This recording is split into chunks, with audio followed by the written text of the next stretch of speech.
teach you how to prepare an easy meal in the kitchen that's almost completely low kitchen.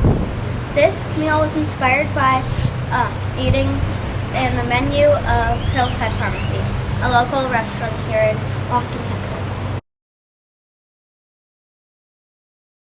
Right now we're picking a cucumber from my garden and we are going to use it to make pickle. Katie's checking for potatoes like this one to make our mashed potatoes. I'm picking onions from my backyard and we are going to use them in the mashed potatoes. Now we're going to pick some shallots for the mashed potatoes as well as the onions, and we're going to saute them with the onions and put them on top. Okay, so now LIra is pulling up chives, which we're going to put in the mashed potatoes. She's harvesting or picking some rosemary, which we're going to use to flavor it. So now we're going to wash the things we picked, as well as some of the things that we got from other places. So these are potatoes from Greengate Farms. They're local and fresh, and they're gonna taste really good. These are garlic. This is garlic from Greengate Farms too, and it will and shallots and stuff. And this will also be part of it. Here is the one garlic clove that we have. And then these are all shallots. Here is organic dill.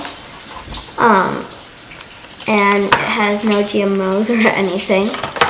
And it's going to be used in the pickles.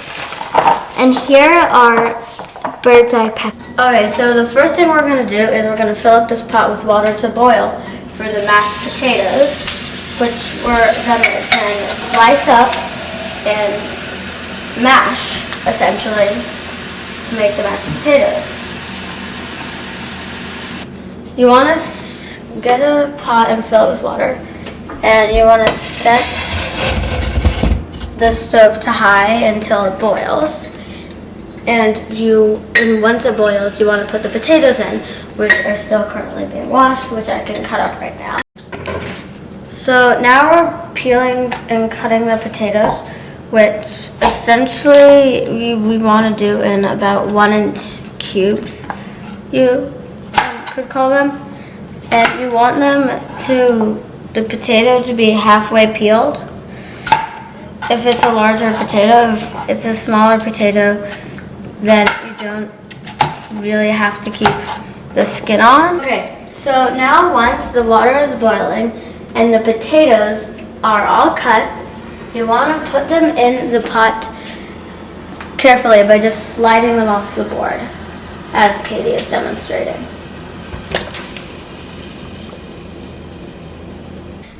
So now for the still baking mashed potatoes, we're going to saute some onions and shallots. And first we're going to put some butter in it. This is non-local butter. But we put it in the stove, and while the shallots and the onions are still being cut by Katie, we have the stove on very low because butter goes very quickly, and we're going to add in the shallots, which Katie is adding in right now, and they'll saute. These shallots are from Greengate Farms, by the way. And we're going to peel and cut the red onions. Really good. We're going to add in our sauteed stuff pretty soon. And, well, right now. So we're just going to put it in. Okay, so now what you're going to want to do is you want to add some milk to the sauteed scallions and onions. And then you want to drain the mashed potatoes, which ours we already drained, and mash them. And don't do high movements or else they'll flip out like you can see over here. So now that we have our basic mashed potatoes finished, we're gonna add in some salt and pepper. First, the pepper. You wanna grind it in, but not too much because it's, well, pepper. Now, when we tasted it, it was a bit flavorless, what we had. So we decided that some salt and pepper would go really good in it. Also, some chives and some rosemary would also go good in it.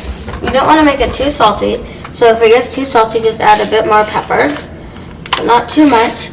And the chives and the rosemary are ready to go in it, and we can mash it in. And voila! These are our finished mashed potatoes.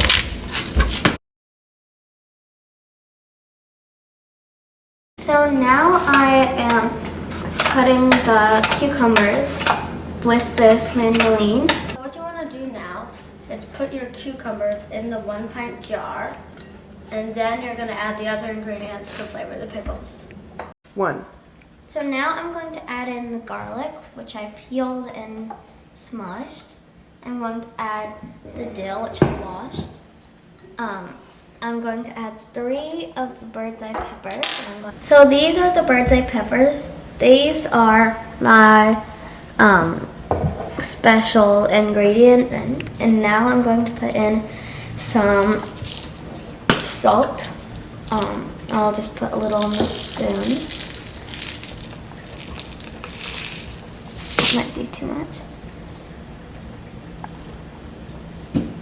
I personally like salty pickles, so I'm gonna add in a little more than usual. This much. I'm gonna put it in.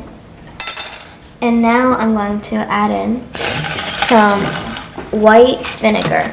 And since I'm doing about half of the recipe, because I don't have much cucumbers, I'm going to do 1/4 cup instead.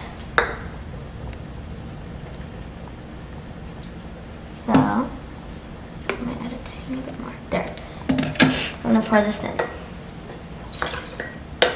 I'm going to check the pickles, which have been in the fridge for a while. See?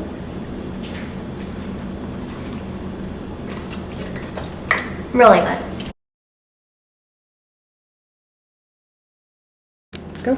So we're going to make a bean sprout salad too, and what you want to do when you're making a bean sprout salad is you want to take a bean sprout, take off the roots. You want to keep the leafy part, it's good for you. It's the main part, and then you put the bean sprout into the bowl.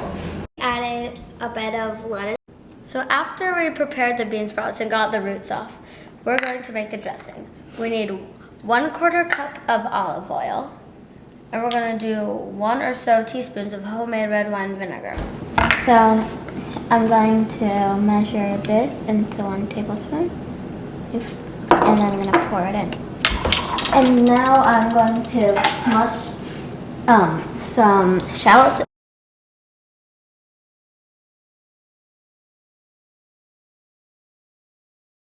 Fantastic. Like a local meal. Sustainability, so we've been visiting farms, learning about different types of sustainability. I really like your salad dressing. Thank you. I mean, it's not overpowering. It's a little tangy. Whoop. It's a little tangy.